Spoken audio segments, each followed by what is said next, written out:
They had no idea what my husband had prepared, and when the moment came, every single person in that room went completely silent. But let me take you back to where this all started, because none of it would make sense without the 18 months that came before. My name is not important. What matters is this. I am 32 years old. I work as a registered nurse in Toronto, and I spent the better part of my adult life believing that if I just tried hard enough, if I was patient enough, if I gave enough, my family would eventually treat me like I mattered equally.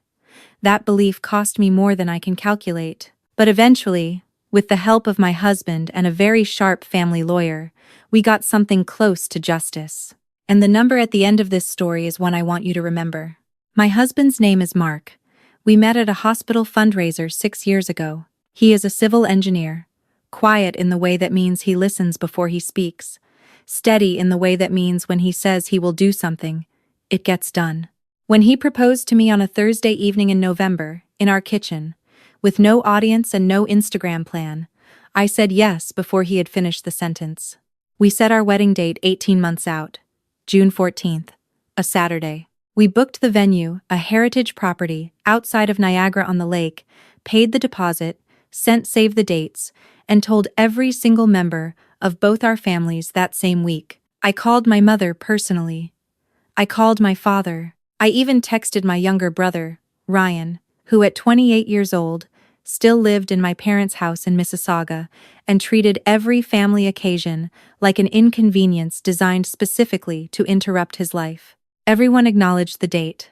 My mother said she was already thinking about her dress. My father said he'd booked the time off work. Ryan said, and I quote, "Cool, sounds good." That was November. The following August, 10 months before our wedding, my mother called me on a Tuesday afternoon. I was between shifts. I remember sitting in my car in the hospital parking lot, still in scrubs, eating a granola bar, when my phone rang. "I need to talk to you about something," she said, in that particular tone she uses when she has already decided what is going to happen and is simply informing me of it. She told me that Ryan had booked a trip, a 3-week fishing and hiking expedition through northern British Columbia and the Yukon, departing June 9th and returning July 2nd. She told me the trip was non-refundable. She told me Ryan had apparently found a group tour with a guide company out of Whitehorse, and the spots were limited, and he had paid in full. I waited for her to get to the part where this was relevant to me. "The wedding is June 14th, she said. "He'll miss it." I told her I understood that was unfortunate, but the date had been set for nearly a year, and there was nothing to be done about it now. The venue was booked. The caterer was booked. 47 out of 70 guests had already confirmed. He booked this before he realized the dates overlapped, my mother said. I asked her how that was possible, given that we had told him in November, and it was now August. She went quiet for a moment. Then she said, "We think you should move the date." I want to be very clear about what happened in my body in that moment. It was not anger, not right away. It was something more like a door closing, very quietly, very firmly. I told her no. She told me Ryan was upset. I said I was sorry to hear that, but the answer was still no. She said the family photos would look incomplete without him. I said that was Ryan's choice, not mine. She said I was being inflexible. I said I was being a person who had planned a wedding for a year and was not going to dismantle it because my brother had booked a vacation without checking a calendar. She hung up before I finished the sentence. I told Mark that night. He listened. He did not say much. He asked me if I wanted him to call my parents, and I said no, I thought I could handle it. That was the first mistake I made in this whole situation. And I will own it. I kept thinking I could manage my own family. I kept thinking they would come around. They did not come around. My father called the following week. He took a different approach than my mother, calmer, more rational sounding, which in our family means more dangerous. He explained that Ryan had spent $4,000 on this trip. He explained that it was a once-in-a-lifetime opportunity. He said, in a very even voice, that a wedding date can be moved, but some experiences cannot be recreated. I asked him if he understood what it would cost us to move the date not just financially, but logistically. The venue had no availability until October. Our officiant was unavailable in October. My maid of honor, who lived in Vancouver, had already booked her flight. My father said those were all solvable problems. I told him no, the date was not changing. He said, "I hope you understand what you're choosing here." I told him I understood perfectly. What I did not understand, what I could not have predicted, was that my parents would begin making phone calls of their own. I found out 3 weeks later, from my maid of honor, that my mother had contacted her. She had told her that the wedding date was likely changing, and that she shouldn't finalize her travel plans yet. My maid of honor had called me confused, thinking there had been a miscommunication. There had been no miscommunication. My mother had lied to her, deliberately, hoping to create enough chaos that I would have no choice but to move the date. I called my mother. She did not deny it. She said she was trying to help me see that the situation was more complicated than I was making it. I told her that what she had done was not help, it was interference, and if she contacted any of our guests again without our permission, we would consider it a serious breach of trust. She said I was being dramatic. I said I was being serious. 2 weeks after that, I received an email from our venue coordinator. She said she had received a call from a woman who identified herself as the mother of the bride, asking about the possibility of canceling the June 14th booking and whether the deposit was refundable. The deposit was not refundable. It was $6,000. My mother had apparently tried to get it back anyway. I sat with that email for a long time. I read it 3 times. Then I forwarded it to Mark without saying anything. He called me 5 minutes later. His voice was very calm. He said, "I'm going to call a lawyer." I told him to wait. And I am embarrassed to say this now, I still thought I could fix it. I called my parents together on a video call. I told them what the venue coordinator had told me. I told them that attempting to cancel our booking without our consent was not only a betrayal, it could have exposed us to legal liability. I told them I was not angry. I was hurt, and I needed them to stop. My father said the venue coordinator had misunderstood the nature of the call. My mother said she had just been asking questions. I looked at them on that screen, my father, in his usual chair, my mother with her tea, and I realized something I should have understood years earlier. They were not confused. They were not misguided. They knew exactly what they were doing. They simply did not believe I would do anything about it. I ended the call. I texted Mark 2 words, "Call him." The lawyer's name was Patricia. Mark had found her through a colleague. She was a family law and estate litigation specialist based in Etobicoke, and she had a way of speaking that made you feel like every problem had a solution, you just needed to find the right lever. When we told her everything, she asked about my parents' financial involvement in the wedding. I explained that 8 months earlier, when we first announced the date, my parents had offered to contribute $15,000 toward the wedding costs. We had accepted. We had used that commitment when planning. It was factored into our catering contract, our floral arrangements, our rehearsal dinner reservation. Patricia asked if we had anything in writing. I said no. She said that was a problem, but not an insurmountable one. She asked about the venue deposit my mother had attempted to cancel. She asked about any other financial or logistical interference. We told her about the contact with my maid of honor. We told her about the calls to the venue. She took notes. She said she would send a letter. The letter arrived at my parents' home by registered mail 12 days before the wedding. I do not know exactly what it said. Patricia handled the language, but the effect was immediate. My mother called me crying. My father called Mark and told him this was unnecessary and that things had gone too far. Mark told him, very politely, that they should direct further communication to our legal counsel. My parents did not come to the wedding. They told my aunt, who told my cousin, who told me, that they would not attend an event where they had been treated like criminals. They said I had weaponized the legal system against my own family. They said they hoped one day I would understand what I had put them through. They did not send a card. They did not call on the morning of June 14th. June 14th came anyway. I got ready in a suite at the inn attached to the venue, with my maid of honor and 2 of my closest friends from nursing school. Someone had ordered pastries from a French bakery in Street Catherine's. There was a playlist. There was Prosecco. My maid of honor did my hair and called me beautiful, and I believed her, not because of the dress or the light coming through the window, but because she had known me for 11 years and she had flown from Vancouver and she was there, fully there, in a way my parents had chosen not to be. I walked down the aisle on my own.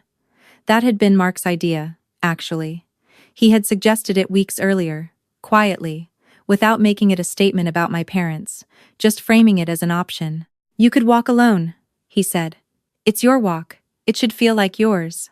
And when I did it, when I stepped through those doors and saw 70 faces turn toward me, and saw Mark at the end of that aisle, looking at me like I was the only thing in the room worth looking at, I did not feel incomplete. I felt exactly like myself. The ceremony was 23 minutes long.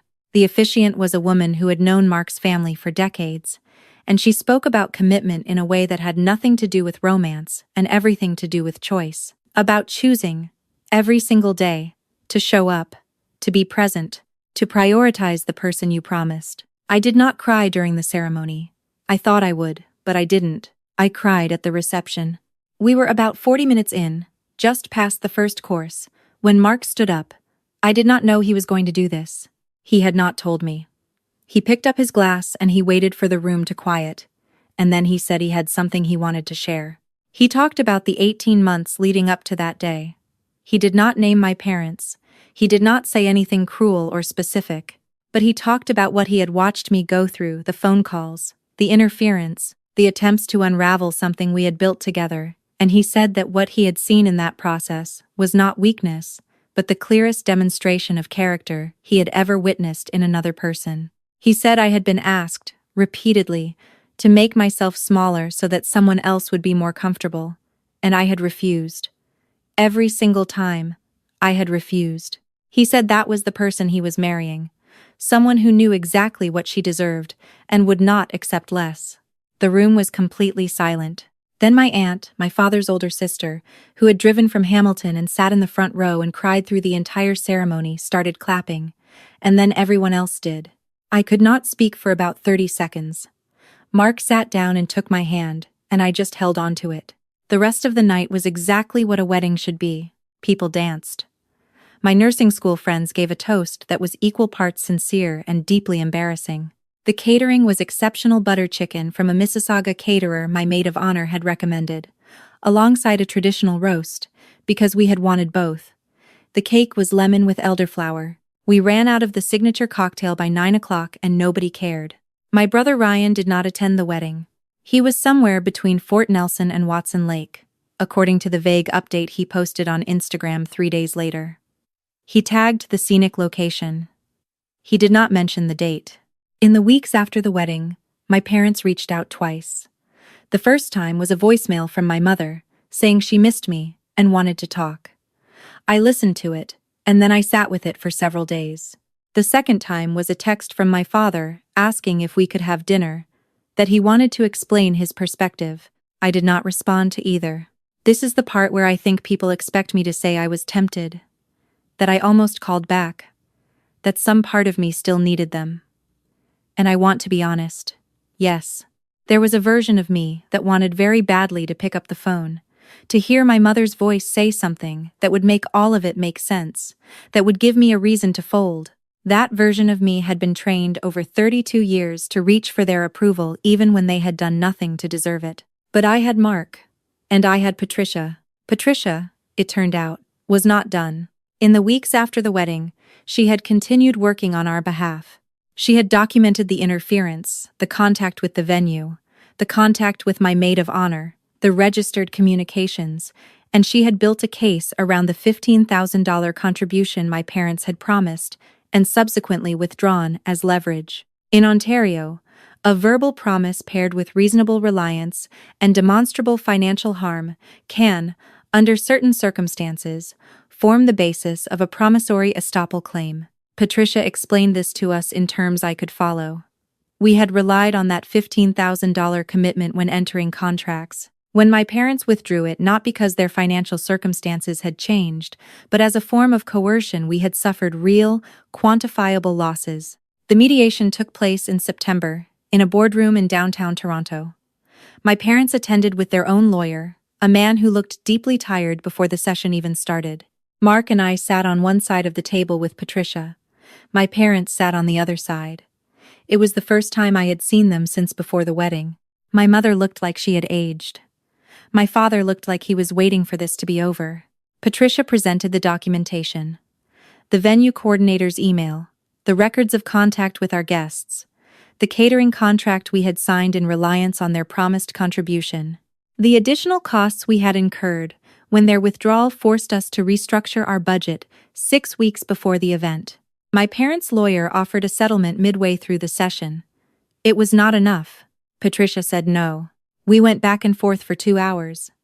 At one point, my father tried to speak directly to me across the table, and Patricia very calmly reminded him that communications should go through counsel. The final settlement was $22,000. This included the full $15,000 in promised contributions, plus documented consequential costs, the additional catering fees, the cost of the floral redesign, when our original florist had been contacted and confused by my mother's misinformation, and a portion of the legal fees Patricia had accumulated on our behalf. When the mediator read the number back, my father closed his eyes. My mother looked at me. I looked back at her. I did not feel triumphant. I want to be clear about that. I felt something more complicated, a kind of tired relief, like setting down a bag you've been carrying so long you forgot it wasn't part of your body. We signed the settlement documents. My parents left without speaking to me. On the drive home, Mark and I didn't talk for a while. We passed through the city, in the early evening light, the CN Tower visible for a moment through a gap in the buildings, and I thought about the version of myself that had been sitting in a parking lot eating a granola bar when my mother called, the one who still believed she could fix it. I had not fixed it. I had done something different. I had stopped trying to fix it and started protecting what was actually mine. I found out through my aunt in November that Ryan had returned from his trip and had been told, by my parents, that I had taken them to court. He apparently had strong opinions about this. He posted something vague on social media about family loyalty. I did not respond. My aunt, who had sat in the front row of my wedding and started the applause after Mark's speech, called me 2 weeks after the mediation. She said she had always known there was an imbalance in how my parents treated us. She said she had not known how to raise it before. She said she was proud of me, and that the next time Mark and I were in Hamilton, she expected us for dinner. We went in October. She made her mother's pierogies. Mark had seconds. We stayed until 11 o'clock. My parents have reached out 3 more times since the mediation. I have not responded. I do not say this proudly. I say it honestly.